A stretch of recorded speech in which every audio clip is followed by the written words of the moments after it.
Just a couple of messages for the virtual audience, especially.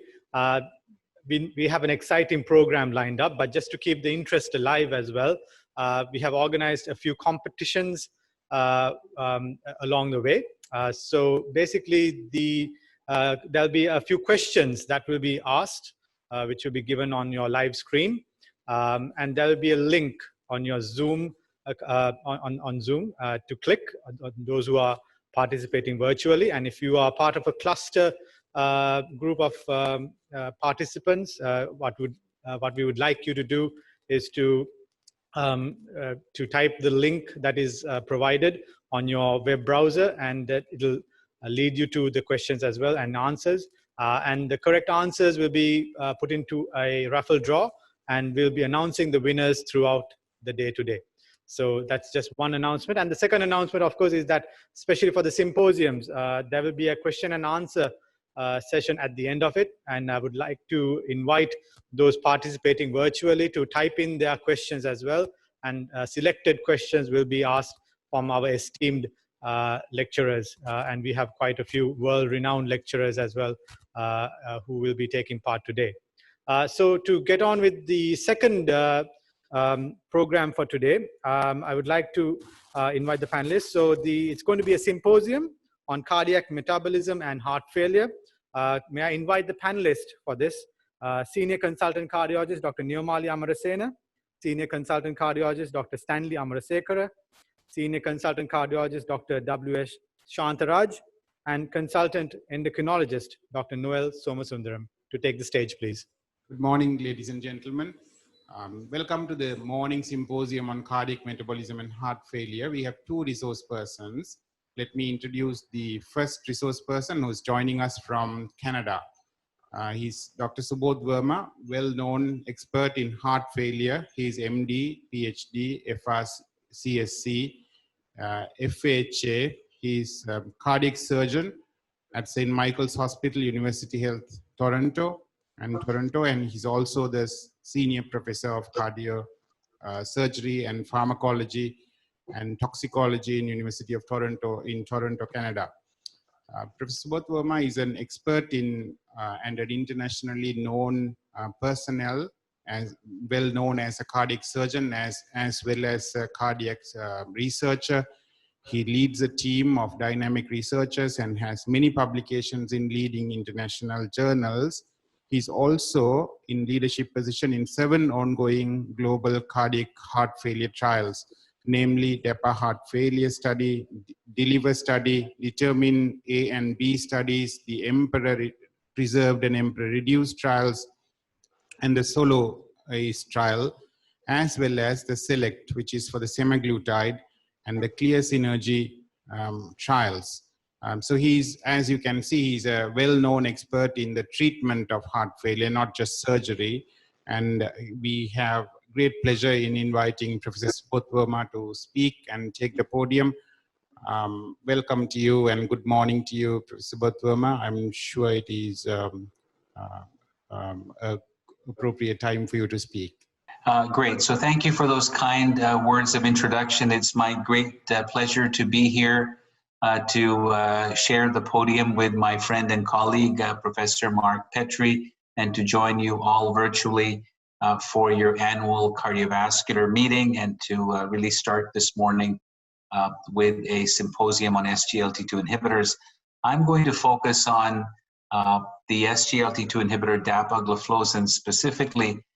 I personally would like to emphasize that I've really had the opportunity of being involved in many of the SGLT2 inhibitor trials. There are more similarities than differences, but this morning's presentation is really focusing on the breadth of data on Dapagliflozin specifically, but there are likewise wonderful data with Empagliflozin and Canagliflozin also in this space. I won't be speaking about the treatment of heart failure. Professor Mark Petrie will be speaking about that following my presentation. Now, as you all know, when you think about cardiorenal disease, there are many pathophysiological mechanisms that have been identified, such as oxidative stress, inflammation, insulin resistance, vasculopenia, to name a few. These, on the one hand, can affect the vasculature, leading to increased atherosclerotic vascular events. But these similar mechanisms can also have effects at the level of the myocyte and can lead to the development of heart failure. And of course, we know that people with diabetes invariably develop some degree of renal disease, as shown here. Renal disease not only leads to end-stage renal disease and dialysis, but also is a very important catalyst for atherosclerotic vascular events and heart failure, such that there is a tremendous crosstalk between the pipe, the pumps, and the filter in people with type 2 diabetes. When we think about the so-called lethal triad that we are talking about today of diabetes, chronic kidney disease, and heart failure, it is becoming increasingly clear that they are so-called bidirectional and even tridirectional relationships between these three chronic diseases. What is very intriguing is that SGLT2 inhibitors, although initially developed for the treatment of hyperglycemia and diabetes, are now really emerging as being therapies to treat chronic kidney disease and to treat heart failure, at least with a reduced ejection fraction, even in people without type 2 diabetes. So SGLT2 inhibitors have emerged as therapies that intersect this very important lethal triad of diabetes, CKD, and heart failure. Now, the Dapagliflozin story really is a story of three tales. And the first tale is the tale of DECLARE. And in an editorial that we wrote in response to the DECLARE study entitled, "Can We Declare a Victory Against Cardiorenal Disease and Diabetes?" we captured what we thought were the key salient features from this important clinical trial and how it advanced the field as it related to prevention of heart failure and prevention of renal disease in people with type 2 diabetes. Many of you are aware that there have been many cardiovascular outcome trials with SGLT2 inhibitors in people with type 2 diabetes. There have been 2 trials that exclusively enrolled people with established cardiovascular disease or ASCVD, the EMPA-REG outcome trial and the VERTIS study. There have been 2 trials that have enrolled a varying proportion of patients in primary and secondary prevention. And the trial that we're talking about today is the DECLARE-TIMI 58 study, which enrolled the vast majority of people in so-called primary prevention with diabetes and multiple risk factors. The minority had established atherosclerotic cardiovascular disease. Furthermore, the DECLARE study enrolled people with a GFR above 60 mils per minute per 1.73 meters square. So the question that DECLARE tried to ask is that if you take people with type 2 diabetes early in their journey, early in the natural history of the disease, before renal disease ensues, before they have developed a cardiovascular event, can you prevent incident heart failure, prevent renal disease with Dapagliflozin? This was a very large trial of 17,160 patients. They had type 2 diabetes with inadequate glycemic control. They were enrolled in 2 strata. Either they were patients with multiple risk factors or they were patients who had established cardiovascular disease. They were randomized to receive placebo or Dapagliflozin in an event-driven trial. And the trial had 2 primary outcomes. We also call these sort of dual primary outcomes, an outcome of MACE, as shown here on the left, and an outcome of CV death and heart failure on the right. And what was observed was that there was a numeric reduction in MACE of about 7% in this population.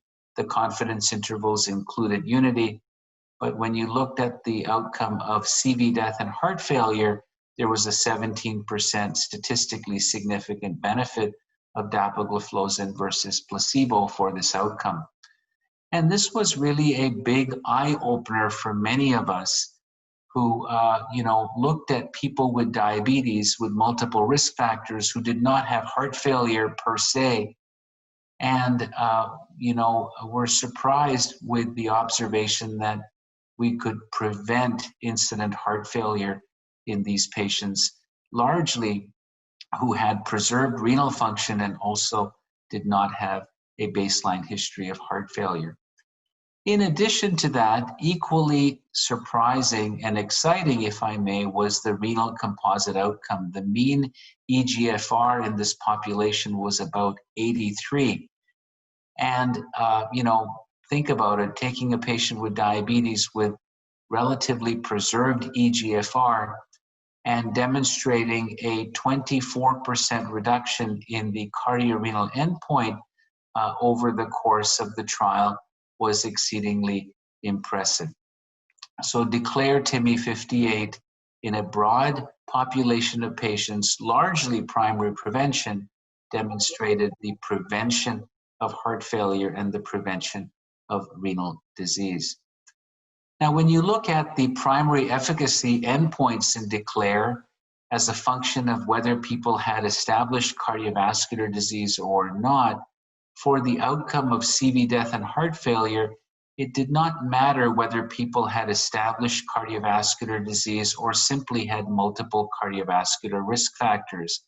So-called primary and secondary prevention patients appeared to behave in a very similar fashion with no heterogeneity per se. Major adverse cardiovascular events, which represents the composite of ischemic events mostly, seem to be numerically reduced to a greater extent in people who had established cardiovascular disease compared to those with multiple risk factors. Furthermore, a background history of heart failure made no difference on this outcome.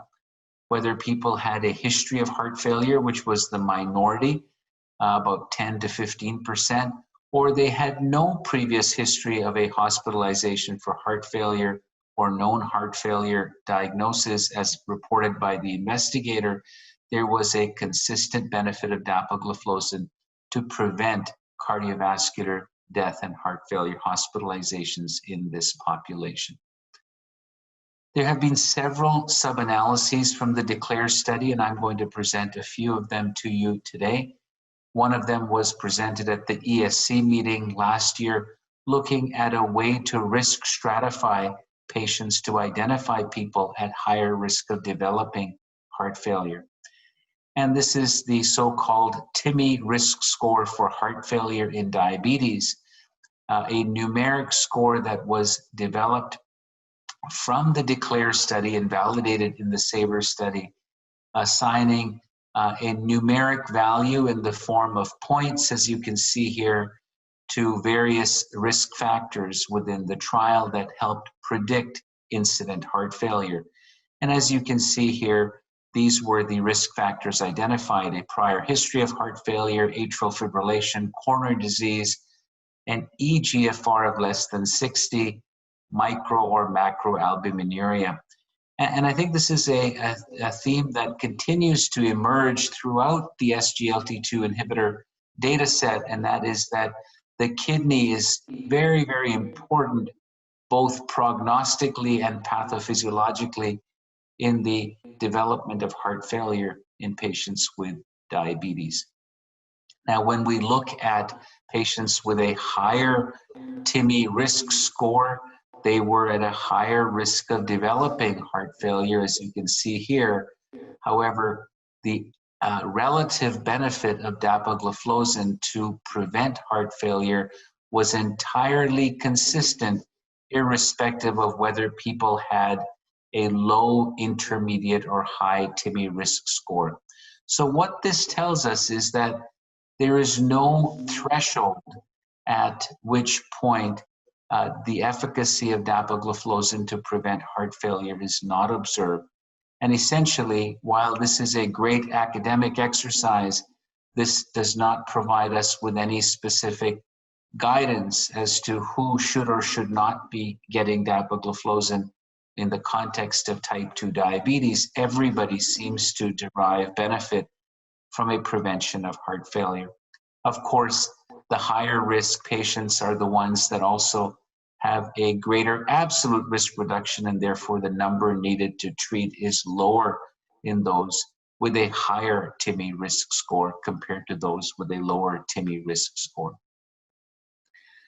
There have been additional analyses presented at the ACC meeting last year, and this was looking at people who had a history of a prior myocardial infarction. So, of course, a lot of the interest in DECLARE has been looking at people with so-called primary prevention, but 3,500 patients had a prior myocardial infarction in the DECLARE study. And when you look at the MACE outcome in that population, there was a 16% statistically significant benefit with respect to a reduction in MACE. This translated into an absolute risk reduction that was quite meaningful of about 2.6%, and a relative benefit that was consistent with what we saw in the EMPA-REG outcome trial, in a trial that enrolled primarily patients in secondary prevention. Further recent analyses looking at patients with peripheral arterial disease have also been published. As you know, patients with PAD are at exceedingly high risk of major adverse cardiovascular events and heart failure. And in this analysis, the observation was that there was a consistent benefit, again, with respect to CV death and heart failure in patients with or without a history of peripheral arterial disease, as shown here. It turns out that the absolute risk reduction was higher in people with PAD, and that is basically a function of these patients being at higher baseline risk with respect to the composite of CV death and heart failure. Now, there has been some concern with another SGLT2 inhibitor called canagliflozin with respect to amputation risk. That concern has now really been put on the back burner. There's been, the black box warning has been removed, but essentially that led to widespread concern about the use of SGLT2 inhibitors and amputation risk. And in this analysis in people with PAD, there was no excess rate of amputation overall in patients with a history of PAD, no excess of amputation for acute limb ischemia, chronic limb ischemia, or infection. And therefore, the use of dapagliflozin in patients with PAD can be done safely and can be done with great efficacy for both the heart failure outcome as well as the renal outcome. At the American Heart Association meeting about a year ago now, there were some sub-analyses on atrial fibrillation and atrial flutter presented. These were exploratory, derived mostly from, adverse event reporting, so must be interpreted with caution, but they are certainly hypotheses generating, need to be validated in other studies. And the observation that was made here was that those individuals in DECLARE who were randomized to receive dapagliflozin had a significantly lower rate of atrial fibrillation and atrial flutter compared to the placebo group. Whether this is related to a potential antiarrhythmic effect or is a remodeling effect, or is, a fluke remains unclear, but nonetheless, it is an important, tantalizing observation that requires to be further validated. There have been a lot of data now from DECLARE looking at the renal outcome. And I think this is incredibly important. As I've already mentioned, improving renal function in type 2 diabetes is not only important from a kidney perspective, but it's important from a cardiovascular perspective. And in one of the analyses that was presented, the thought was to evaluate the DECLARE data set through the lens of CREDENCE. And CREDENCE was a landmark study that was done by Professor Vlado Perkovic and colleagues, in which they took albuminuric patients with type 2 diabetes. People who had type 2 diabetes, had reduced GFR, and had significant amounts of proteinuria.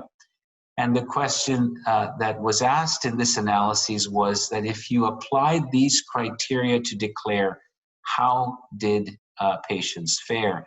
And as you can see here, there was tremendous consistency in the DECLARE subgroup of patients that looked like credence, in that the point estimates were almost superimposable for credence, and the DECLARE subgroup of patients that mirrored credence. And that's a theme that we've seen through all of the trials, that the heart failure and renal benefits of these agents appear to be very, very consistent across the various molecules. Further analyses have been presented at the ADA meeting last year, looking at progression of diabetic kidney disease. And I think this is one of the most important slides that I'm going to show you today. And that is that in patients with type 2 diabetes in the DECLARE study, who had a GFR of about 85 to begin with, and very few were spilling protein, Dapagliflozin over the course of the trial reduced by 24%, highly statistically significantly, the cardiorenal outcome, and reduced by 47%, again, highly statistically significantly, the composite renal specific outcome, which included hard renal endpoints, such as a sustained decrease in eGFR of 40%, end-stage renal disease, renal death, or end-stage renal disease / renal death in this population. In addition to renal preservation as assessed by this metric, there's been new analyses at the EASD meeting last year looking at the effects of Dapagliflozin on albuminuria. And shown here are those data. Shown in green are the two-step improvement in UACR, one-step improvement in UACR, and as you can see here, Dapagliflozin was associated with greater improvement and lesser deterioration in UACR compared to placebo when measured in the context of the trial over 4 years. So how do we summarize the key observations from the DECLARE-TIMI 58 study? And we've summarized this in this editorial commentary highlighting the fact that DECLARE really addressed a very broad population of patients, people with a prior myocardial infarction less than 2 years ago, people who had a prior MI, people who had ASCVD but had not had a prior ischemic event, and then the vast majority were people with multiple risk factors. And what was observed is that it doesn't matter how you categorize patients per se, the cardiovascular death and heart failure benefit seems to be seen across the entire spectrum. So does the renal benefit. The renal benefit is also observed across the entire spectrum, suggesting that there is no floor and no ceiling with respect to the benefits of SGLT2 inhibitors for these outcomes. The MACE benefits are observed, and they seem to be restricted, at least in DECLARE, to patients with a prior history of myocardial infarction. And the closer they are to their index event, the greater seems to be the absolute risk reduction for that outcome. Additional analyses have now looked at the elderly population, and this is, of course, a growing demographic globally. There are certain challenges in this population with respect to pharmacotherapy, and we worry less about efficacy, but worry more about safety in this population. And Professor Petri can speak to the safety of Dapagliflozin and DAPA-HF in the elderly population. I'll speak to the safety of Dapagliflozin in DECLARE in the elderly population. And the two side effects of special interest were volume depletion side effects and acute kidney injury. And they're shown here. And I'd like to call your attention to the last set of data, and that are people over the age of 75. And what you find here is that there are fewer volume depletion side effects and significantly fewer acute kidney injury adverse events in the dapagliflozin treated versus placebo treated patients. So for these two outcomes of interest, special interest, there does not seem to be any concern in using these therapies in elderly patients. Now, more recently, there have been a further in-depth analyses of the safety of dapagliflozin in DECLARE-TIMI 58, and I'm only going to share with you the rare but often feared complication of diabetic ketoacidosis. So there was a threefold increase, but numerically very small, 0.1 to 0.3% in placebo versus dapagliflozin. The Kaplan-Meier curves are shown here. And importantly, when you look at the contributing factors that led to DKA, they're all things that you and I have been talking about for the last several years that are preventable. Infection and illness, poor food or drink intake, dehydration, reduced insulin dose were the main contributors to the 0.3% of patients who develop diabetic ketoacidosis. Urinary tract infections are not different between the two groups. This is a misconception or misperception that these drugs lead to UTIs. They do not.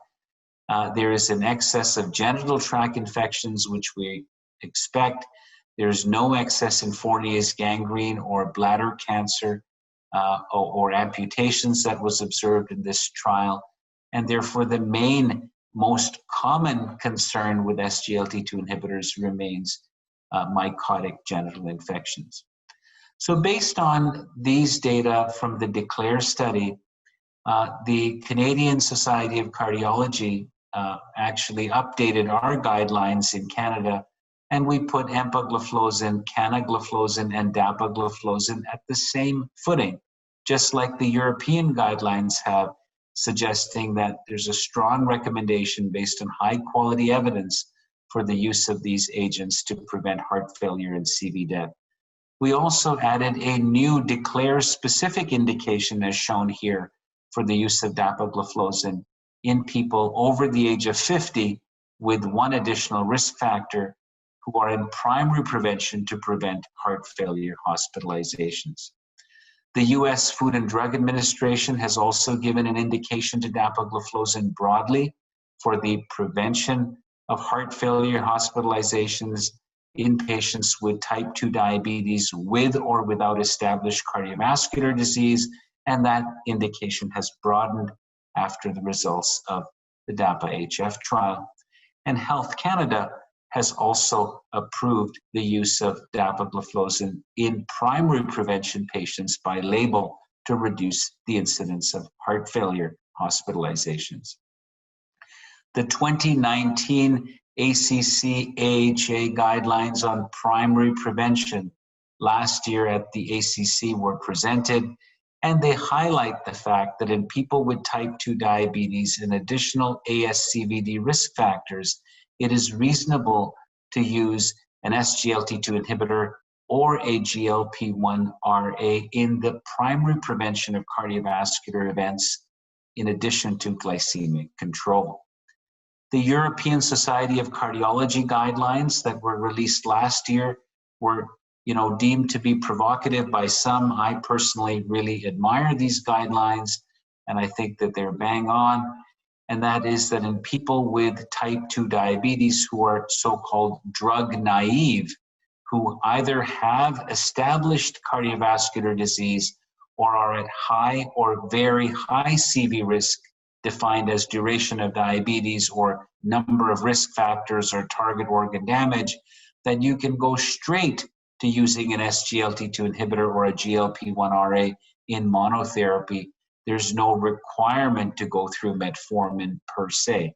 And this really highlights the fact that these life-saving therapies need to be part and parcel of the armamentarium of patients with diabetes to reduce cardiorenal outcomes. And that metformin, while important and cheap, and the fact that we have a lot of years of experience with metformin, it still doesn't have the evidence base that these newer agents have from a cardiorenal standpoint. The American Diabetes Association guidelines have still endorsed metformin as baseline therapy, but then made a very important statement that in people with ASCVD or heart failure or CKD or multiple risk factors, that you should be considering an SGLT2 inhibitor or a GLP-1RA with some nuance with respect to whether ASCVD predominates or heart failure or CKD predominate, but consider these therapies independently of baseline A1C or individualized A1C targets. So as cardiologists, if you're dealing with a post-MI patient with diabetes whose glycemic control is excellent, you should still add these therapies. Or if you're dealing with someone who has heart failure or CKD, you should still be adding these therapies because these therapies seem to work independent of their effects on A1C. So as I close today's program, I'd like to ask the question, why not DPP-4 inhibitors? And I think, we've done 5 trials now with DPP-4 inhibitors, and as they say, you don't value what you don't measure. So we've measured this now 5 times, and it turns out that DPP-4 inhibitors are safe and neutral, but they're not superior for MACE. For heart failure, one of the agents actually increases the rate of heart failure. The rest are safe or neutral. And when it comes to renal benefits, they really don't have any hard renal benefits per se. They, really reduce albuminuria, but don't reduce GFR progression. GLP-1RAs clearly are excellent agents. And, I think that it's a really flip of the coin between an SGLT2 or a GLP-1. Maybe a combination is what is required for many patients. They're superior in secondary prevention. There is data with dulaglutide in primary prevention patients. Heart failure hospitalizations seem to be mostly neutral except for albiglutide, although there is a meta-analysis that Professor Petri has published in the Lancet Diabetes that suggests that heart failure as a class goes in the right direction. The renal benefits are there, but they're not to the same extent as what we see with an SGLT2 inhibitor. And therefore, when you compare these 3 classes of agents, clearly, SGLT2 inhibitors seem to be the agents that have a MACE benefit, a profound benefit on heart failure, and a profound benefit on renal disease. So as cardiologists or, endocrinologists or, family physicians or anyone taking care of people with diabetes, trying to make the right or the wrong decision is something we always, worry about. And, patients do entrust us with, the expectation that we're trying to make the right recommendations to them. I think we now have excellent data with these new therapies that inform the right decisions in the vast majority of patients. And whereas I'm not saying that DPP-4 inhibitors are not valuable, they just don't have the evidence that actually would enable them to be first line after metformin.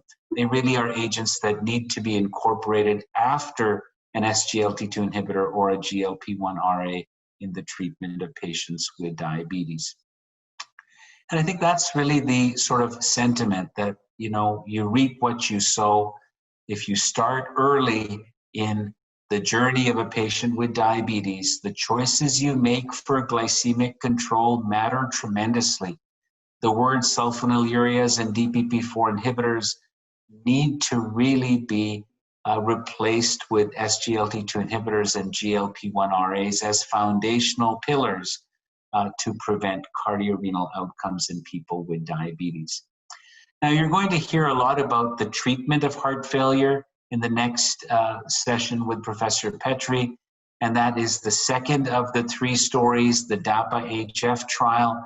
It is a big step forward, and he's going to tell you about that trial that has extended the benefit of dapagliflozin from prevention to treatment of heart failure, from prevention to treatment of heart failure even in people without diabetes, a very exciting observation, and a trial that both Professor Petri and I were really honored to be part of. And then is the third final story of Dapagliflozin, and that is the story of DAPA-CKD. And you know, this title, The Eagle Has Landed, I think is most appropriate.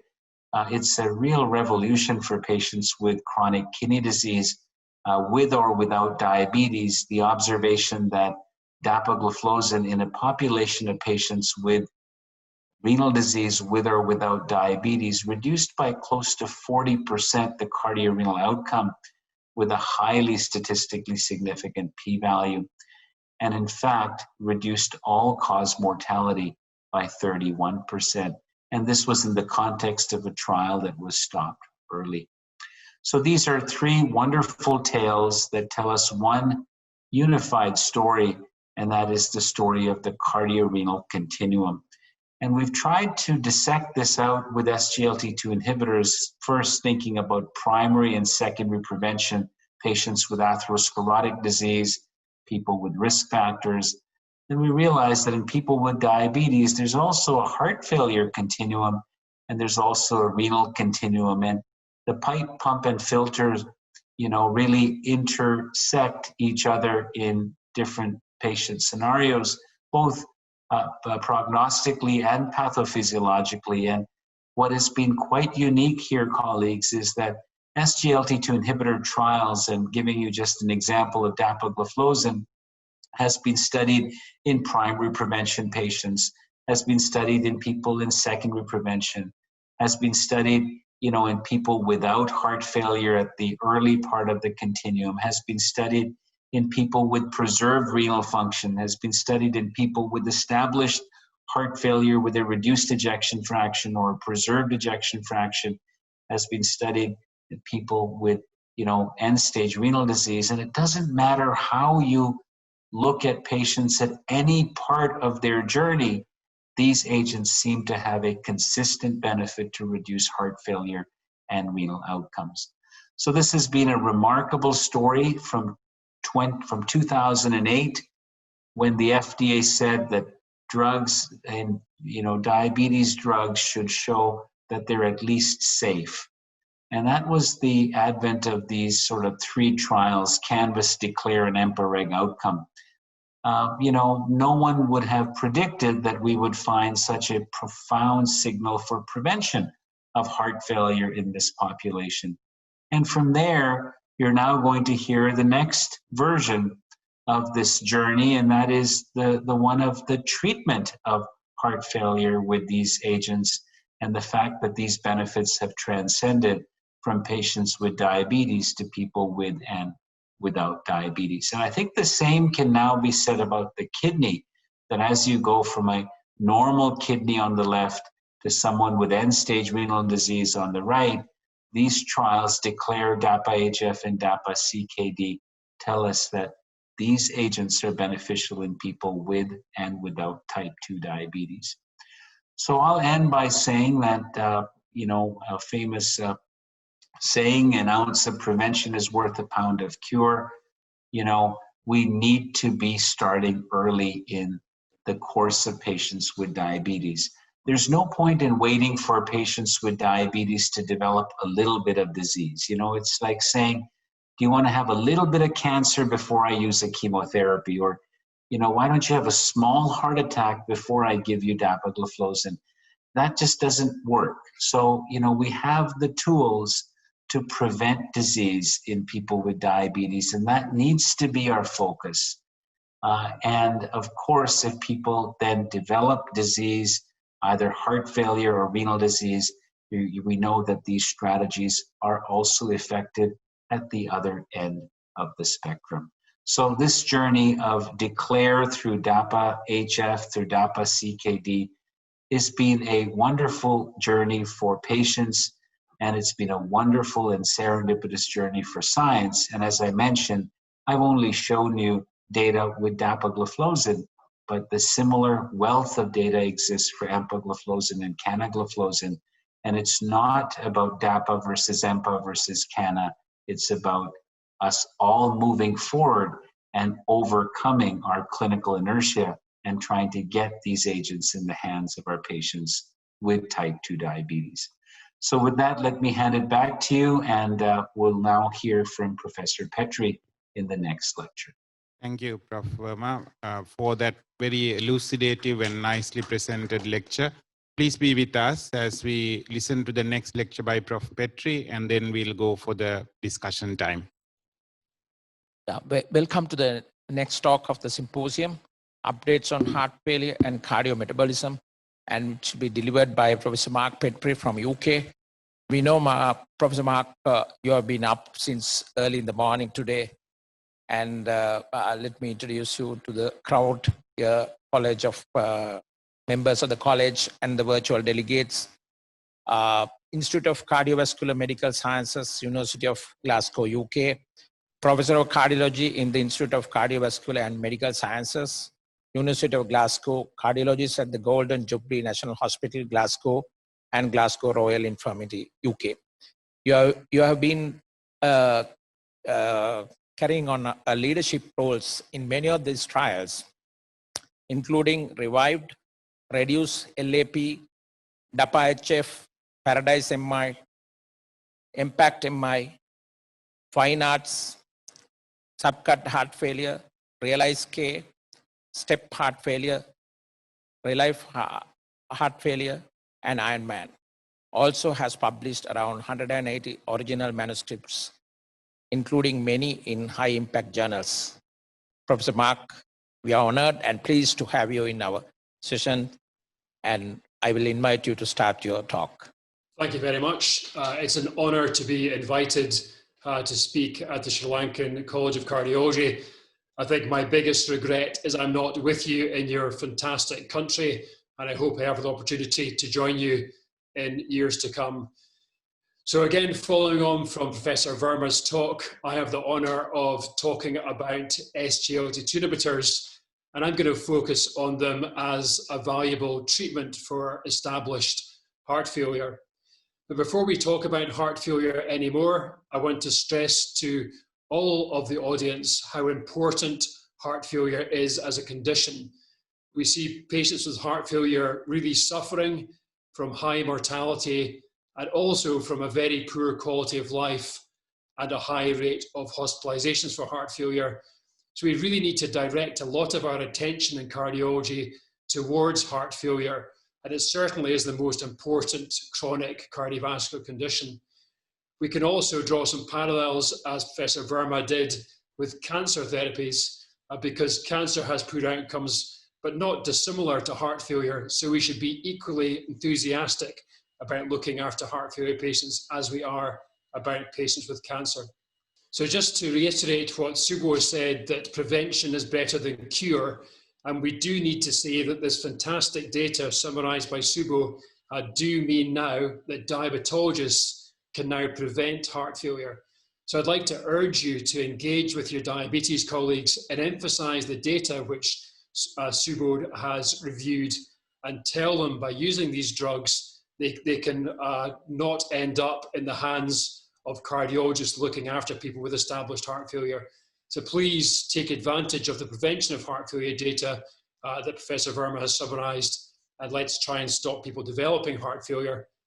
And similarly, Subodh has summarized the data of SGLT2 inhibitors in CKD, and highlighting that these agents prevent heart failure hospitalizations and cardiovascular death in patients with chronic kidney disease. And again, in DAPA-CKD, this was in patients with and without diabetes. So again, we have to engage with our renal physician colleagues, as well as our diabetes colleagues, and try and prevent heart failure by encouraging the use of these agents. So again, some people think that there's lots of excellent therapies for heart failure and we don't need any new therapies for heart failure. But just to stress, even in very well treated patients, and for this example, I've chosen the Paradigm HF data for patients receiving sacubitril valsartan, as well as beta-blockade and mineralocorticoid receptor antagonists. And even patients on these excellent therapies still have a high risk of adverse events. And in Paradigm HF, we see that even the best treated patients have a risk of either dying or being hospitalized for heart failure of around 1 in 4 over a 2-year period. So we really do need new treatments for heart failure.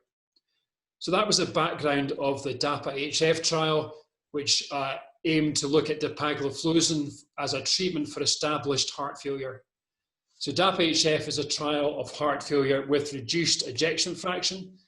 Patients in DAPA-HF were people that you and I see every day in our clinical practice.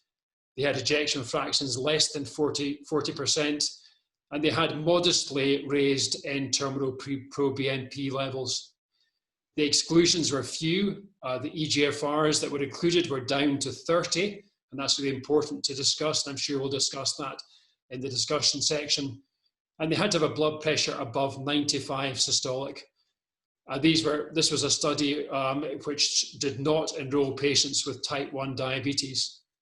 The primary endpoint of DAPA-HF was a primary endpoint we see in most of our heart failure trials of worsening heart failure event or cardiovascular death.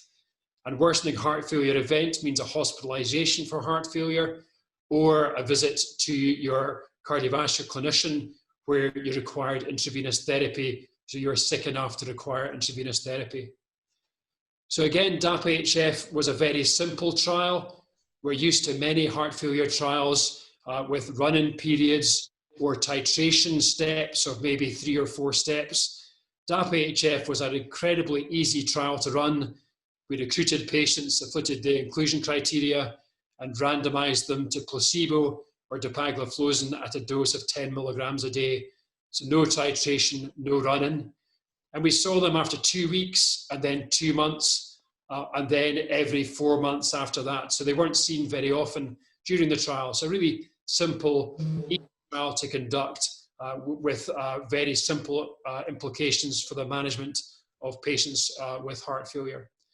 And this is an event-driven trial looking for just over 800 events. So what did the patients in DAPA-HF look like? Well, they were very typical patients we see, mean age of 66. Most were men, about 3/4. Most were NYHA class 2, 68%, with the rest in class 3. Ejection fractions just over 30%, and mean N-terminal pro-BNPs around 1500. Their blood pressures were around 120 systolic. Around about a half were ischemic etiology and a half non-ischemic etiology, mean eGFRs of 66. And very importantly, Professor Verma's already emphasized this, the majority of patients with DAPA-HF did not have diabetes. So 55% without diabetes and 45% with diabetes. So this is not a trial of heart failure and diabetes. It's a trial of heart failure patients only. So looking at baseline treatment, these patients were treated well at baseline. 94% were either on an ACE inhibitor, an ARB, or an RNA. And if you look at sacubitril/valsartan by itself, this was prescribed to 11% of patients at baseline. 96% remarkably were on a beta blocker and 71% on a mineralocorticoid receptor antagonist. 25% had a defibrillator and 8% cardiac resynchronization therapy. So Subodh's already showed you this slide, and this is the primary outcome slide that caused delight at the ESC in 2019. And Dapagliflozin compared to placebo improved the outcomes of patients with heart failure in terms of the primary outcome of cardiovascular death and heart failure hospitalization. And we saw a 26% reduction in this event with a highly statistically significant p-value and a numbers needed to treat of only 21. We do need to remember that many of the trials we use in cardiovascular medicine, in conditions such as hypercholesterolemia or hypertension, have numbers needed to treat over 100. So really amazing treatment effect of Dapagliflozin in heart failure. And you can see that these curves separated very early. So just to go into the rapidity or the rapid action of Dapagliflozin in heart failure, this slide focuses on the first 100 days after randomization. And we can see that after only 28 days, we saw a benefit of Dapagliflozin compared to placebo in terms of the primary outcome. So really a remarkably quick benefit which we think is relevant in terms of deciding when to use dapagliflozin to treat patients with heart failure. So when we look at a primary outcome, we're always keen to look at the components of the primary outcome rather than just the primary outcome by itself. This splits the primary outcome into worsening heart failure event or cardiovascular death. You can see dapagliflozin compared to placebo resulted in improvements in both of the components of the primary outcome. Worsening heart failure was reduced by 30% and cardiovascular death by 18%. Before we started DAPA-HF, we pre-specified lots of subgroups, and it didn't matter which subgroup the patient were in, we saw a consistent benefit for dapagliflozin compared to placebo. So whether you're old or young, a man or a woman, wherever you were in the world, what your baseline therapy was, or whether you're diabetic or not. I'm going to dive into some of these data in more detail later on. So now to look at an important endpoint of total heart failure hospitalizations or cardiovascular death. This differs from the primary endpoint as it captures all of the hospitalizations that happen to the patients in the trials, not just the first hospitalization, which is captured in the primary endpoint. And you can see that this very important endpoint, very patient-relevant endpoint, was reduced by 25%. And again, quality of life is incredibly important. And most patients that see us as cardiologists on a day-to-day basis, they visit us in clinic and they want to feel better. They want to conduct their day-to-day activities of daily living more easily. So this is, for me, one of the most important endpoints in DAPA-HF. And we saw that dapagliflozin resulted in a great improvement in quality of life. There's a conventional threshold of 5 points or greater in the Kansas City Cardiomyopathy Questionnaire to indicate a clinically meaningful threshold for improvement in quality of life. And dapagliflozin achieved this in many cases and in fact exceeded it in many cases. And approximately 8% of patients had an improved quality of life on dapagliflozin compared to placebo. But not only did dapagliflozin improve quality of life, it also prevented deterioration in quality of life. The most striking thing about this effect in quality of life is the numbers needed to treat. So the absolute effect was great, with numbers needed to treat of less than 20 and as low as 12. So really a really important patient-relevant improvement in quality of life. Subodh's already shown us the beneficial effects of SGLT2 inhibitors on renal function in different populations. And we saw this as well in DAPA-HF. We saw that dapagliflozin compared to placebo reduced the rate of deterioration of renal dysfunction through the trial.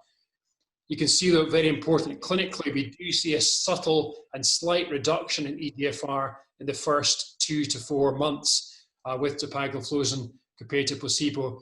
So you will see that in your patients, and we need to remember that this is still, these patients still achieve major benefits in terms of death, hospitalization, quality of life, and improvement of renal function in the longer term. So don't be distracted or put off by this very small reduction in eGFR in the first few weeks of initiation of therapy. So to look at a very important clinically relevant outcome in terms of the renal effects of dapagliflozin, this slide shows us the rate of doubling of serum creatinine. And we can see that serum creatinine doubles less often in people on dapagliflozin compared to placebo, with a relative risk reduction, quite remarkably, of 44%. So just to emphasize, we do see the benefits of dapagliflozin on renal function throughout DAPA-HF. In terms of the primary outcome, we looked at the benefits of dapagliflozin in terms of their effect on patients with eGFRs above and below 60. And we can see that we reduce cardiovascular death and heart failure event in exactly the same way, regardless of whether or not patients have eGFRs above or below 60.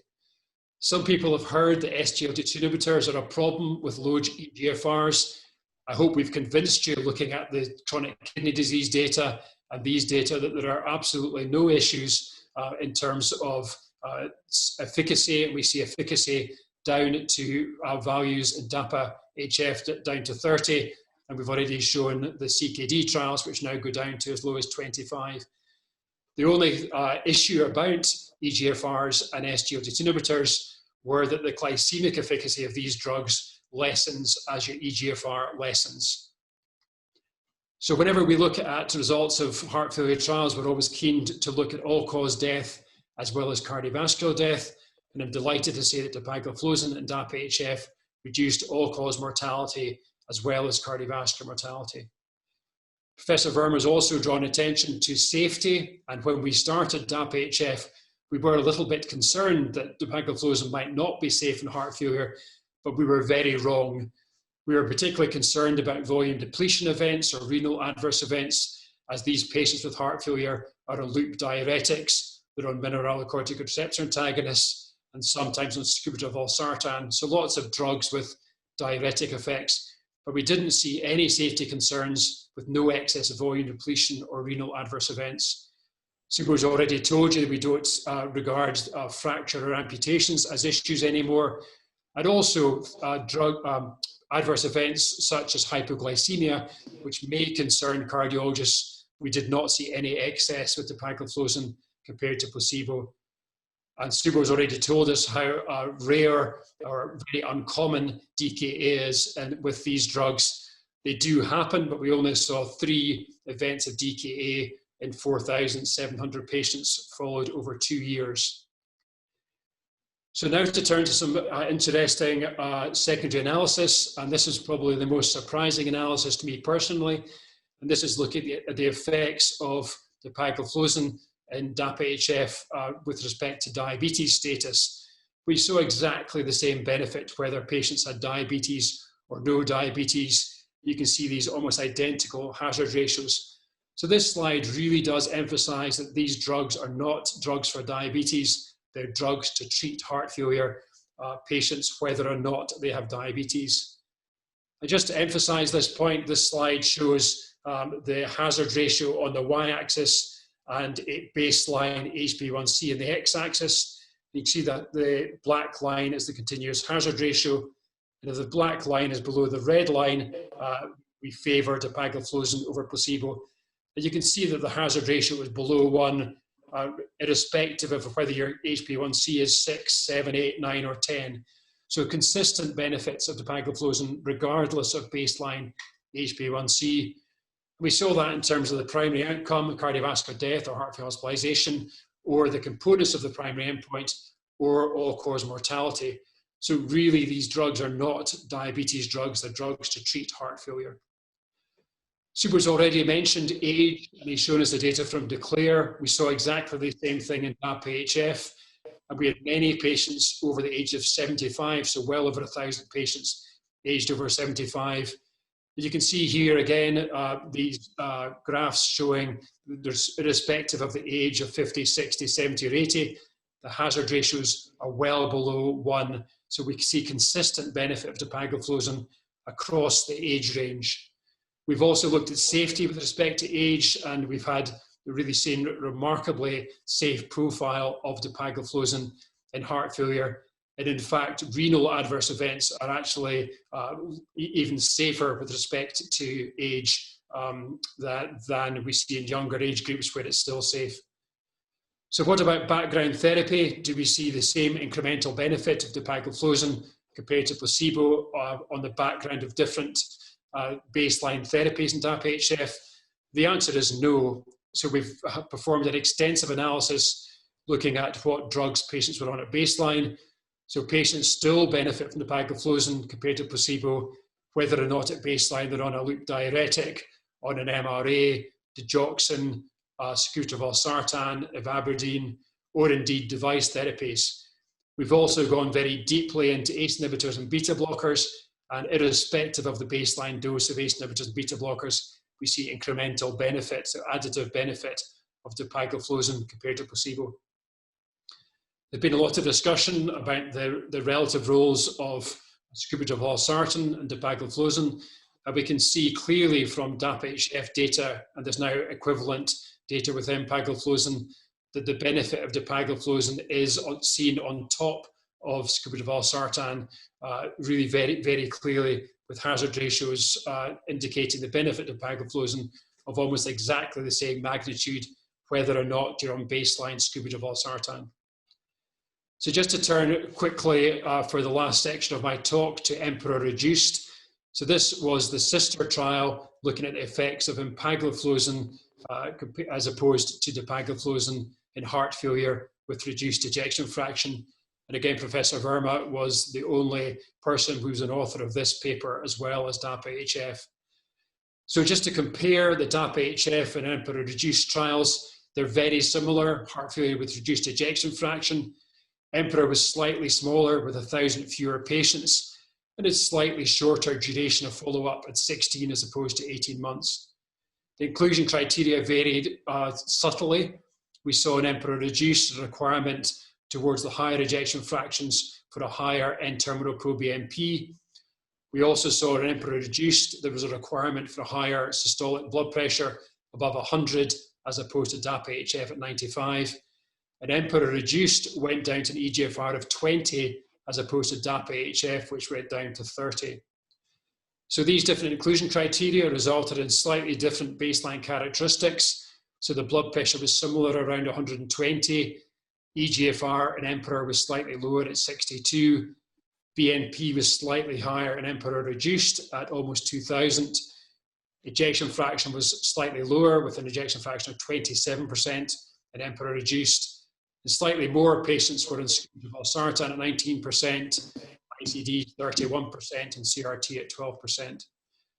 But we did see slightly different inclusion criteria, but the results were almost identical. So very similar primary endpoints, cardiovascular death or hospitalization for heart failure, so not including these heart failure events. There was a hazard ratio of 0.75, so a 25% reduction in this important event. And again, a very similar looking curve with rapid separation of the curves. So looking at some other endpoints, again, one of their key secondary endpoints was this recurrent heart failure hospitalization endpoint. And again, a very similar finding to DAPA-HF with a 30% reduction in these recurrent heart failure hospitalizations. We also saw a very similar graph in terms of change in eGFR over time, almost identical to what we saw in DAPA-HF.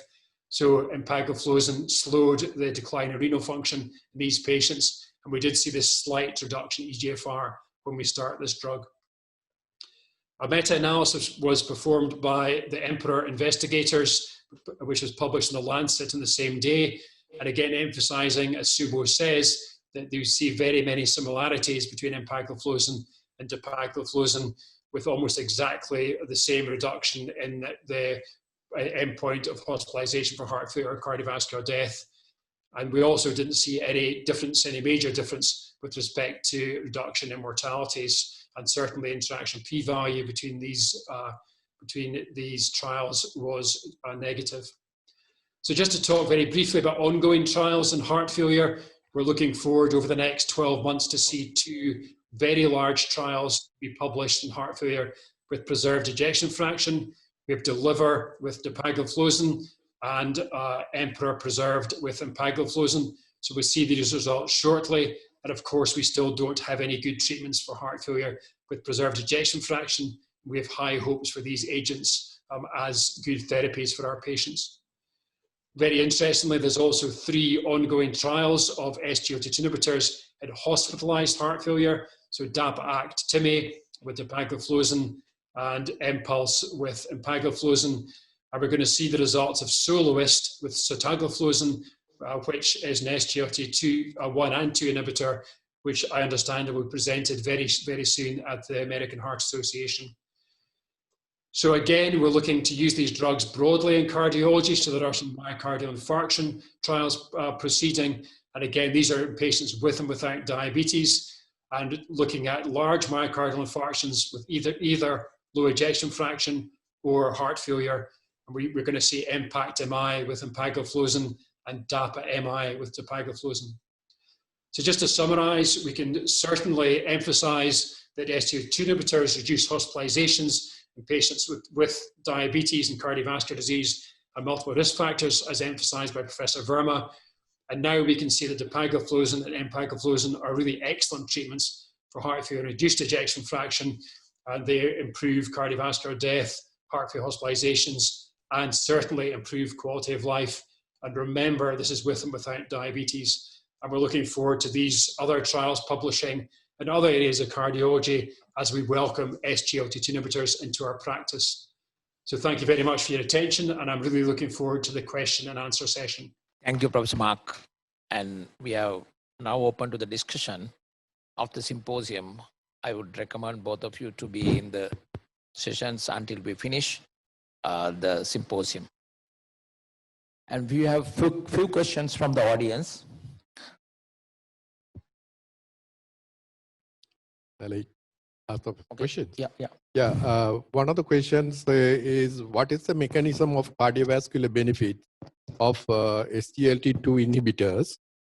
And is it independent from the glycemic control? It's a, I think it's for Professor Mark Petrie. So if we look at MRAs or beta blockers or even ACE inhibitors, we're not sure how they work, but we certainly see major benefits for our patients. So most cardiologists are not that concerned about the mechanism of action.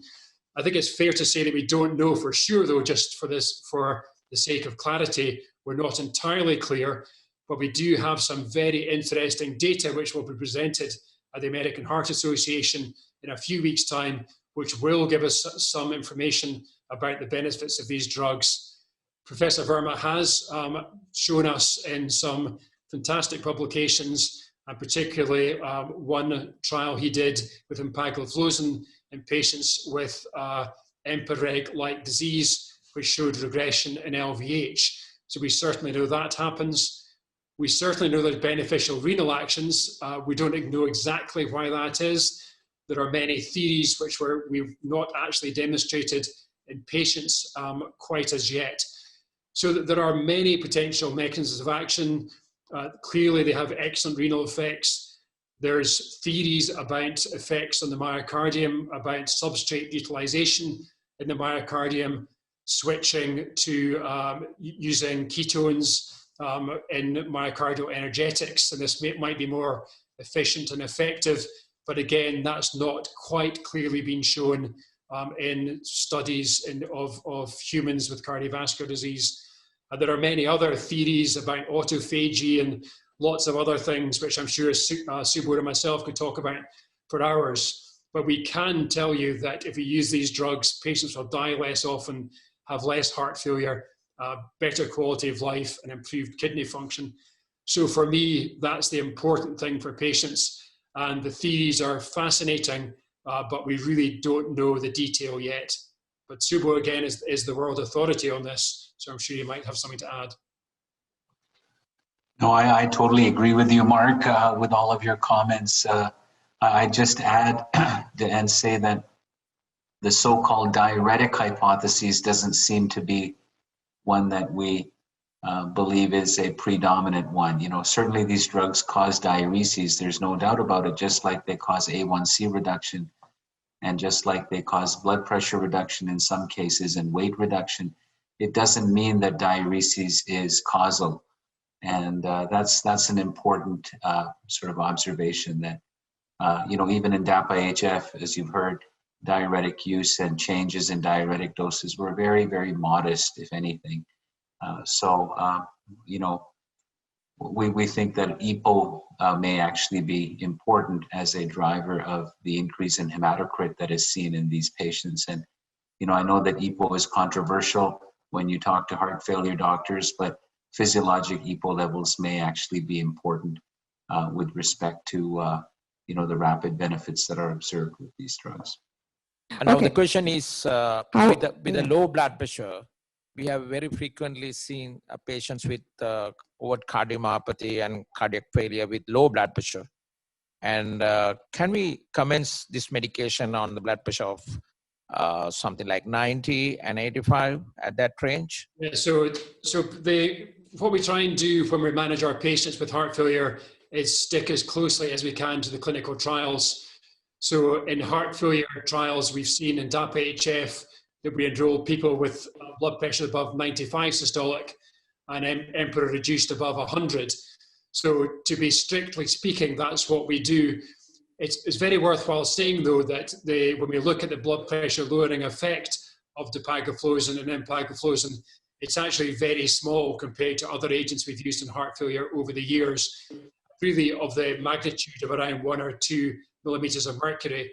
So this is very different to sacubitril/valsartan, which lowers blood pressure really to quite a much larger extent.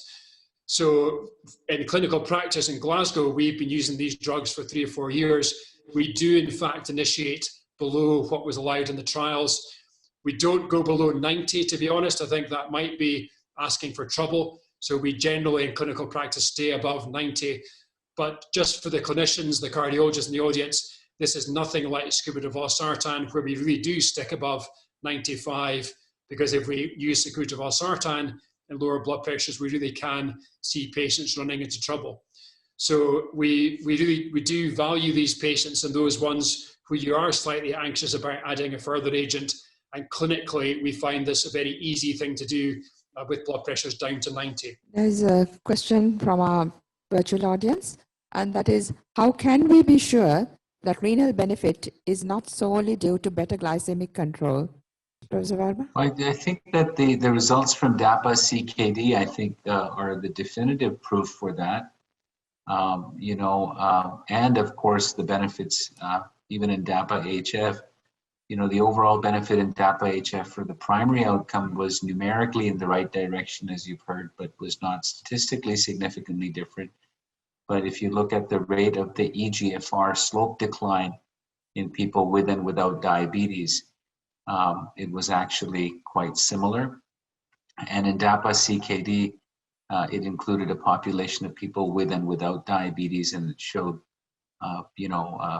excellent renal benefits in this population. So we know that in people without diabetes, there is no reduction in glycemia.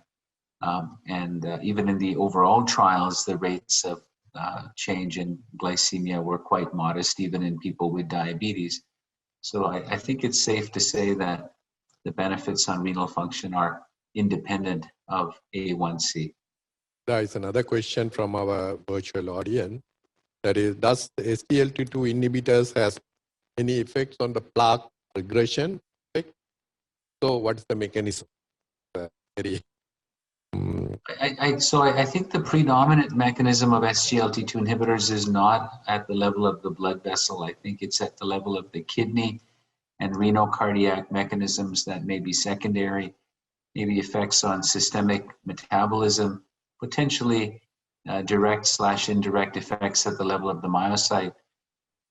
But I don't think there's a predominant effect with respect to atherosclerosis per se. There may be effects on vascular tone and afterload and pulse wave velocity and shear stress, but I don't think that they have effects that stabilize plaques and make plaques less vulnerable.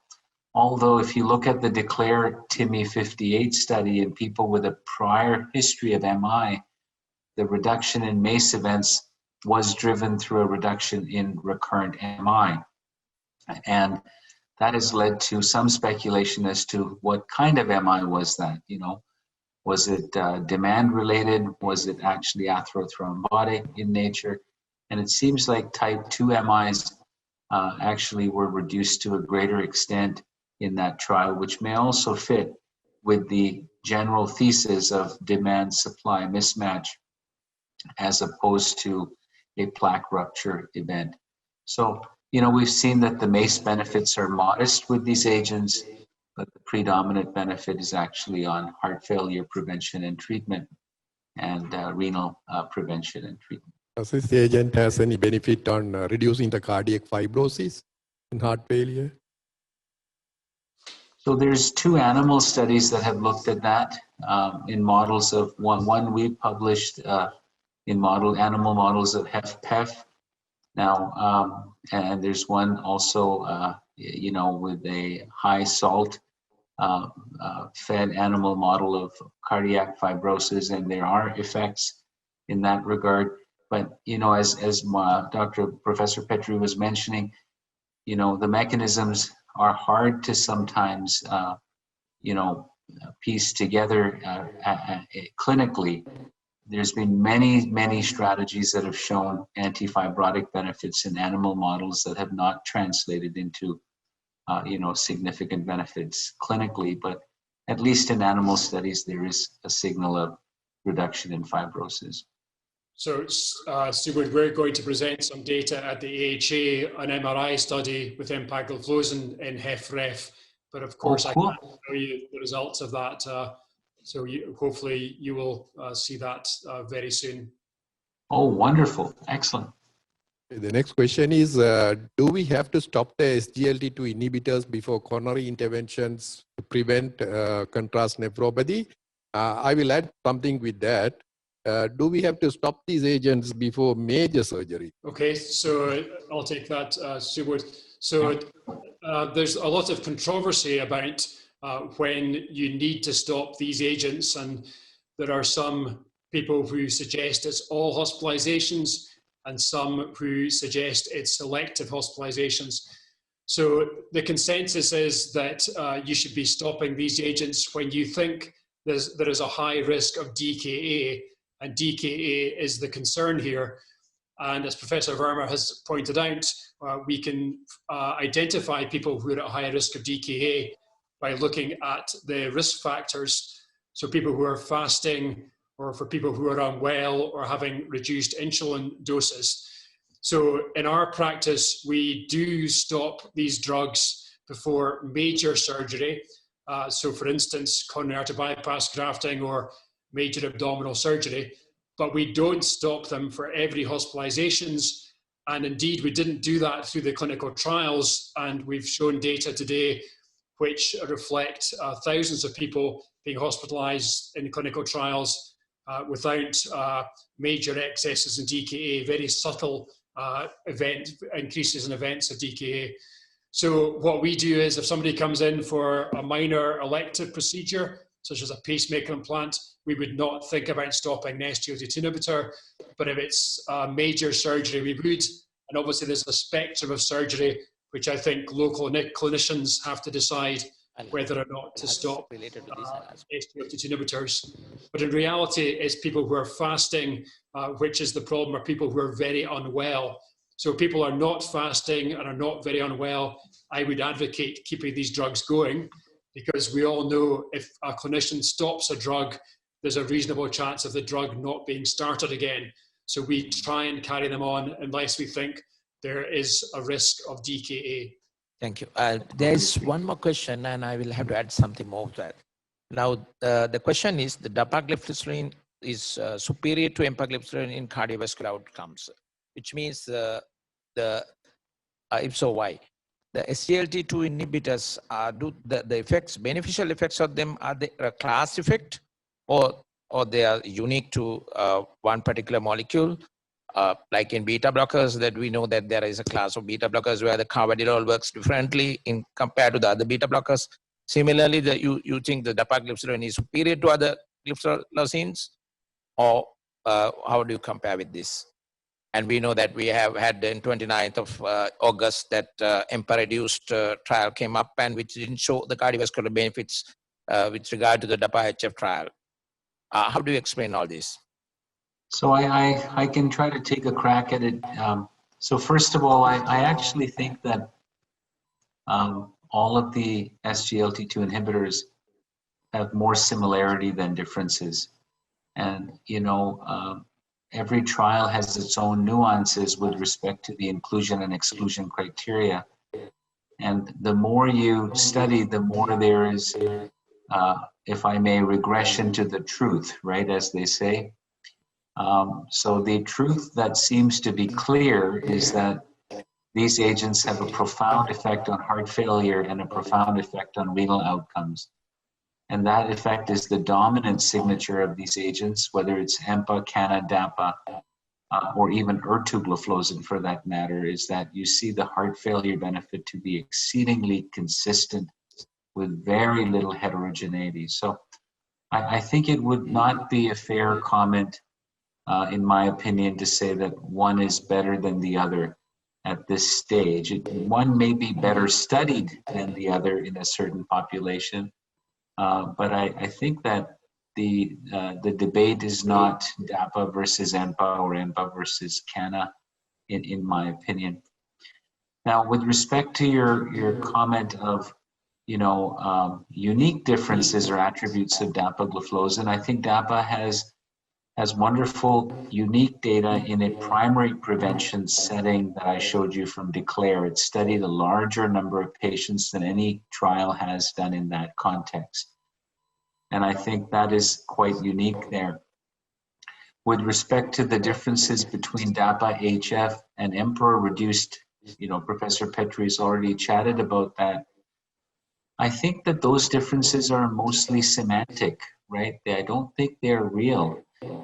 For the primary outcome, they're superimposable results, 0.75, 0.75. The 95% confidence interval is also superimposable. The number of events are superimposable. The renal outcome is also superimposable with respect to eGFR decline. The heart failure hospitalization outcome is also superimposable. So the differences are in CV death, but remember there are fewer CV deaths in EMPA-reduced. As Professor Petri mentioned, the trial was shorter and it had fewer events for CV death. And surprisingly, EMPA-reduced also had proportionately less increase in CV death than what was expected based on the inclusion criteria of NT-proBNP and ejection fraction. And that may be because of higher background use of ARNI or ICDs. So I think that there are differences, sure, in terms of one being significant and the other one not being significant, but I think that's just an entire issue of power in that trial. 1,000 fewer patients, as you've heard, shorter follow-up, more patients lost to follow-up, 21 patients where vital status was not known because of COVID-19. All of that just sort of eats away at the power of an outcome that may be modestly affected by this strategy. So I would be very comfortable in using DAPA or EMPA in a patient who has HFrEF.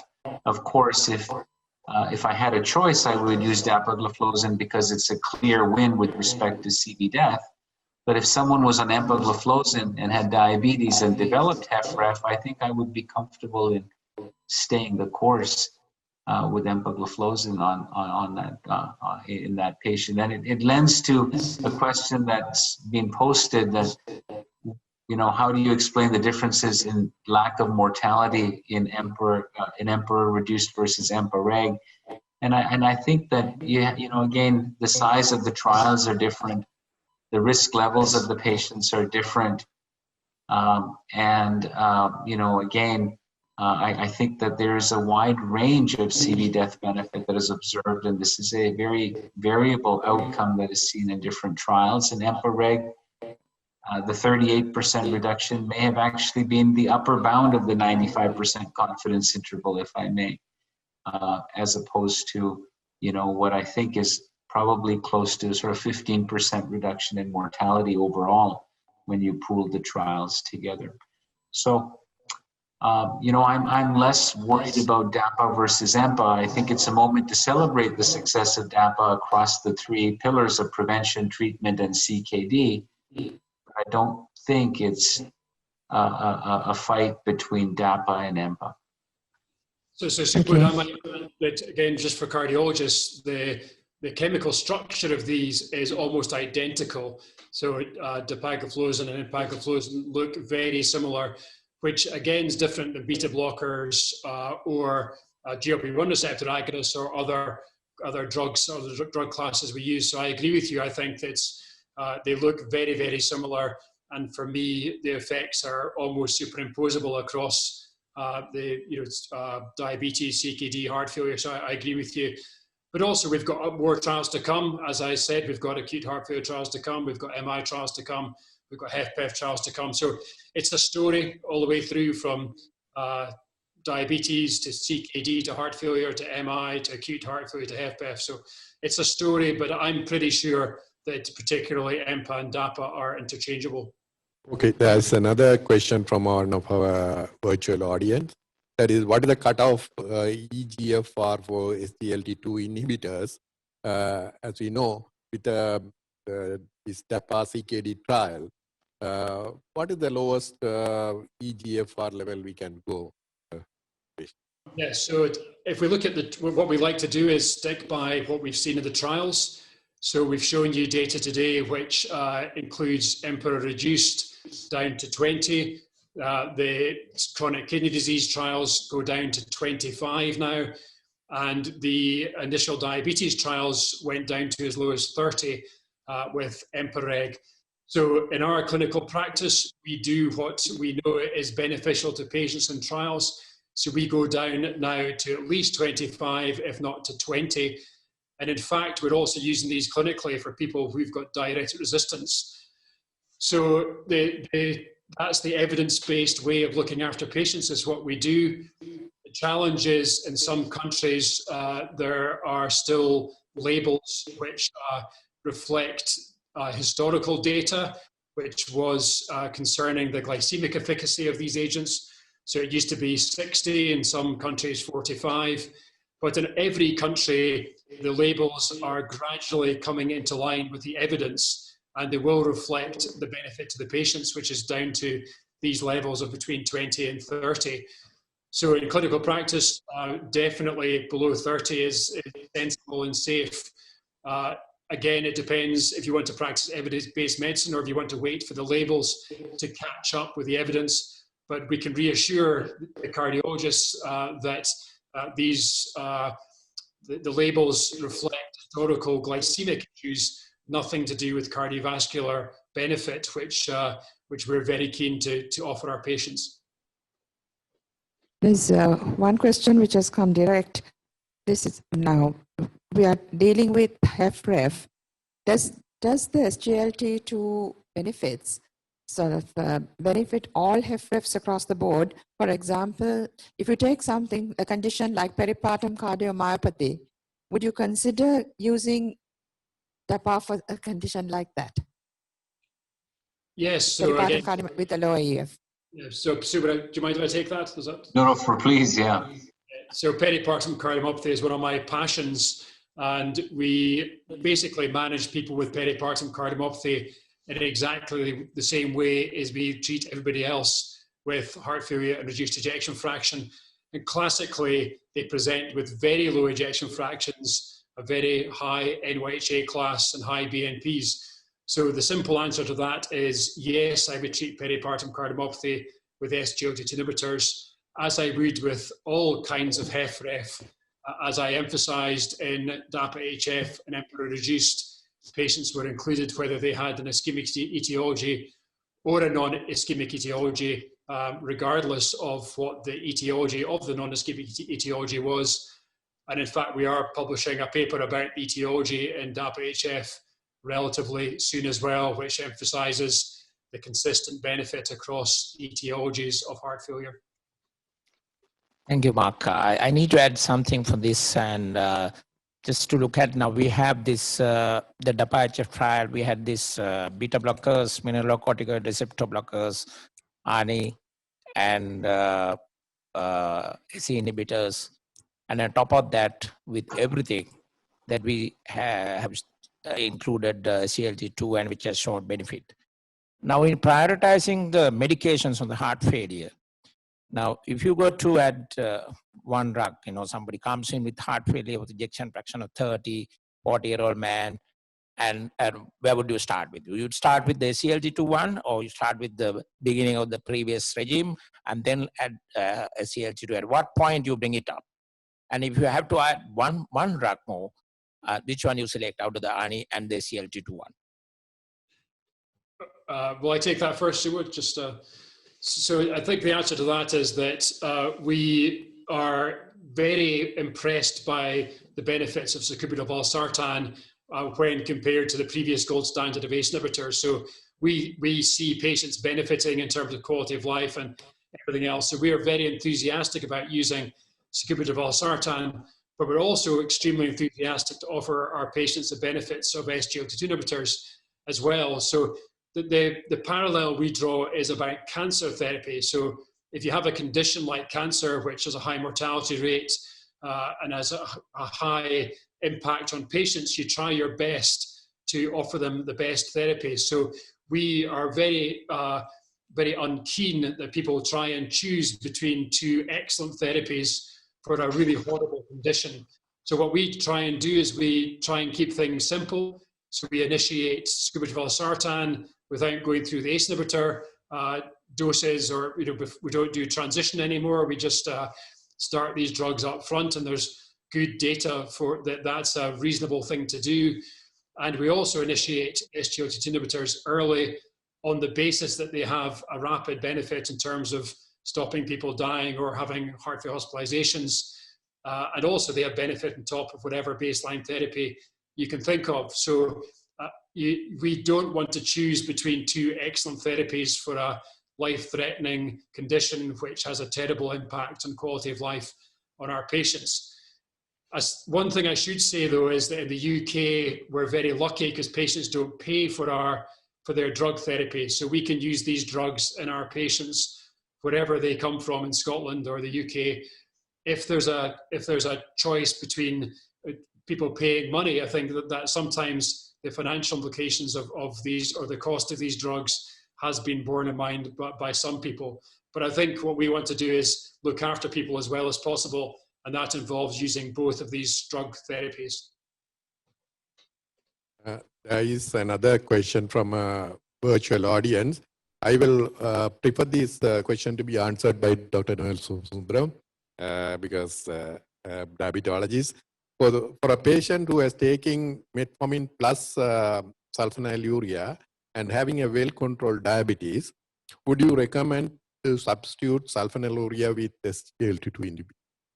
Yeah, that's a very interesting question. I think the first speaker, Professor Verma, was trying to argue that you would like to give a drug that would have an outcome benefit, as opposed to something that would just give you a glycemic control benefit. So in poor resource settings, you might argue that sulfonylurea will buy you a cheaper drug. But if you want to look at an ideal outcome and resource are not limited, you would argue that SGLT2 inhibitor will be far better than sulfonylurea. Some people would argue that metformin would SGLT2 inhibitor would be number one even compared to metformin. You have seen that some of the guidelines, European Cardiac Association, for example, have argued that if you have particular indications like atherosclerotic cardiovascular disease or heart failure, you would want to choose SGLT2 inhibitor as your number one choice. So similarly, even in diabetes patients who have multiple risk factors, you would want to choose SGLT2 inhibitor as your number one or number two, as opposed to sulfonylurea. Probably in a lower risk category, but there is very of change. You mean in an early diabetes where you would, yeah. So even there, the guidelines guide us as to what we have to do. So for example, if a patient is obese, then you would we know that weight loss has multiple benefits. So adding SGLT2 inhibitors or GLP-1 receptor agonist in addition to metformin has benefits with regard to weight loss, and therefore overall outcomes are benefited, particularly cardiovascular disease. And if they have CKD or cardiovascular disease, we have heard enough that then these drugs will benefit them. If the hypoglycemia is a risk, then sulfonylureas have a high risk of hypoglycemia, particularly in elderly, those who have poor liver resource for glycogen production, etc., who have a tendency to get hypoglycemia. They will also benefit with not sulfonylurea, but with SGLT2 inhibitors. So we can pick and choose the patients who are going to benefit with the SGLT2 inhibitors best. And if the guidelines tell us that if cost is the problem, then sulfonylureas and other drugs could be chosen ahead of these agents. Thank you. Anything to add, Professor? No, regarding the hand, again at Noel, this continuation of the same thing. Now, is hypoglycemia a major problem when it comes to when you're giving SGLT2 inhibitors? As a monotherapy, SGLT2 inhibitors, metformin, and DPP4 inhibitors, and GLP-1 receptor agonists, these 4 agents don't cause hypoglycemia. So the sulfonylureas and insulin, which increase the insulin levels, sulfonylureas by beta cell stimulation and insulin, are the ones that cause hypoglycemia. The other agents do not cause hypoglycemia. Because this is to the next question, where they're saying when the DAPA is used in trials, wasn't there a reduction of the blood sugar levels in non-diabetic patients also, which may cause hypoglycemia? What? Yeah, so so in patients without diabetes, there is zero effect on HbA1c. So there's no hypoglycemia in patients without diabetes. That's right. I'm sorry for the short answer, but that's a... Yeah, right. So, well, we have been talking quite a lot about HFrEF, but now the DELIVER study is targeting HFpEF. Do you all have any idea about any benefits that DAPA might give HFpEF? Because nothing seems to benefit HFpEF, that's why. Yes. We'll have to wait and see. I was just wondering if there are any preliminary indications that there was some benefit. No, I think everybody is still blinded, as you know, so there's no idea. The only difference here with DELIVER and Emperor Preserved is the EF threshold is 40% or higher. So it's a little bit closer to the lower end of the spectrum than other trials in HFpEF. And, that, may be beneficial. For example, if you look at the subgroup analyses from Emperor Reduced, although there's no heterogeneity per se, it seems like the patients with lower EF tend to have a greater benefit compared to those with preserved ejection fraction. And that sort of trend was also seen in the sub-analyses from the DECLARE-TIMI 58 study. So, having an EF cutoff of about 40% or so may hopefully increase the likelihood of a beneficial effect in this population. But in addition to that, I think mechanistically speaking, we haven't seen any population at this point where the heart failure signal has not been observed, right? So I would suspect that in the diabetes trials, there was a large number of patients with unrecognized HFpEF that were studied, and therefore I'm betting on a couple of things. One is that the renal benefit will be seen in patients with HFpEF. I think that'll be a given. Number two is that the heart failure hospitalization signal, I think, will be seen. And these are just, again, nobody has a crystal ball. Where I think the rubber hits the road is whether or not there will be a CV death benefit or not. And that I just don't know. Just one question from Professor Mark. Following an acute MI in a patient with in a CCU settings, when you would like to start SGLT2 inhibitor in case of low ejection fractions? So that's an excellent question. The answer to that is that we do use SGLT2 inhibitors in clinical practice because where we do have evidence, and particularly in the diabetic populations, of benefit in people with cardiovascular disease or atherosclerotic cardiovascular disease. So we do start them post-MIs. We are, though, doing these two trials that I mentioned, IMPACT-MI and DAPA-MI with Empagliflozin and Dapagliflozin, looking at, we're randomizing people to these drugs or placebo at the moment. So we don't know the true magnitude of benefit, and we won't do, to be honest, until 2023. So if we're being strictly evidence-based, we would not initiate them in acute MIs at the moment, and we'll wait for the data. But we do have data which Professor Verma summarized very elegantly earlier on, that patients with diabetes and MIs, when you get a few months after MIs, do categorically benefit. So in clinical practice, we do use these drugs like we use GLP-1 receptor agonists as well early on in these patients if they have diabetes. There's another question from the virtual audience. Any benefits on cerebrovascular disease? Have you looked at that aspect? Well, the data with SGLT2 inhibitors for cerebrovascular outcomes has been a bit variable, right? You know, in the EMPA-REG outcome trial, the point estimate was on the other side of the line of unity. It was not significant, but it certainly was not less than 1. It seemed to be less than 1 in the CANVAS program, and in DECLARE it was also numerically reduced, but not significantly reduced.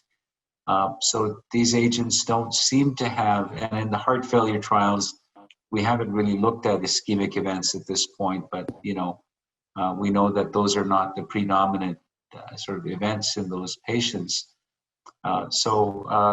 Overall, compared to GLP-1 RAs, for example, SGLT2 inhibitors seem to have, less of an effect with respect to reducing stroke. Overall, they do seem to have an effect on reducing heart failure, renal disease, and maybe myocardial infarction, but less so on cerebrovascular events. There's also concern about, I think, compared to diabetes, there are people who many have asked whether these drugs can be used for weight reduction purpose only. In other words, probably they're not taking the diabetes into consideration. No, so there's no indication to use it in people for weight reduction only. There are data, as you know, from DAPA-HF that show prevention of diabetes in patients who have prediabetes, and that data was presented recently but not published. But again, that's in the population of HFrEF who don't have diabetes. But there's no reason we wouldn't be advocating for using these drugs as weight reduction agents. If you're going to use a novel anti-hyperglycemic agent for weight reduction, then I think GLP-1 RA is indicated. I think high-dose liraglutide is indicated for weight reduction even in people without diabetes, and that could be one strategy. Also, is there a relationship with osteoporosis among these drugs? I haven't, so there was some discussion a long time ago about changes in overall vitamin D metabolism and leading to sort of bone fractures and things like that. But, that all surfaced when the signal was seen with canagliflozin. And that has actually been put to rest. Now there's elegant studies looking at PTH and vitamin D and also looking at bone mineral density. And there does not seem to be an effect of these agents on, any one of those indices per se. One more concern is there any particular way of dose titration with regard to dapagliflozin? Can we start with a quarter tablet, go back to 5 and then 10, and depending on the pressure effects and the tolerance by the patient? Yes, so the answer to that is we just use 10 milligrams only. You can use 5 milligrams, but we don't do that in clinical trials or clinical practice. In Empa-REG outcome, there was 2 different doses of empagliflozin used, 10 and 25 milligrams, but there was no different effect on outcomes between the 2 doses. So for dapagliflozin and empagliflozin, we simply use 10 milligrams of both, which is, again, very convenient and easy to remember for people who are starting to use these drug therapies. There is another question. I think it actually is one of the advantages, right, of this therapy. 1 dose, 1-step titration, no titration required. And as you've heard, blood pressure reductions are actually quite modest, right? I think people were going into these trials a lot more worried about hypovolemia and blood pressure drops. And both of the trials, DAPA-HF and EMPEROR-Reduced, have dispelled that myth. The blood pressure changes are 1 to 2 millimeter overall with these agents. Hi, just a question on SGLT2 inhibitors, so most of the clinical trials use a cutoff EF of less than 40%, if I'm not mistaken. So if we start an SGLT2 inhibitor in a patient who has an EF less than 40, but we do see patients who have improving ejection fraction as well after some time, do we discontinue the SGLT2 inhibitors in that instance, or do we continue? Yeah, so that's a very interesting question, and that extends not just to SGLT2 inhibitors, but to other agents for heart failure and reduced ejection fraction. And that's been a big, quite clinical question for cardiologists for many years.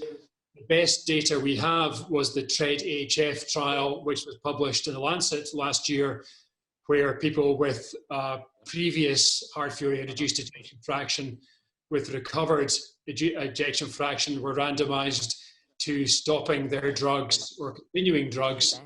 And it was one of the most striking trials I've seen for many years, because patients who had their drugs for heart failure withdrawn rapidly deteriorated, and the people who continued their therapies stayed stable. So our rule of thumb is, if you're successful in taking your patient with heart failure and reduced ejection fraction back to having recovered left ventricular ejection fraction, that should be a time for celebration and maintaining the therapy that you've used to rescue the patient from their heart failure and reduced ejection fraction.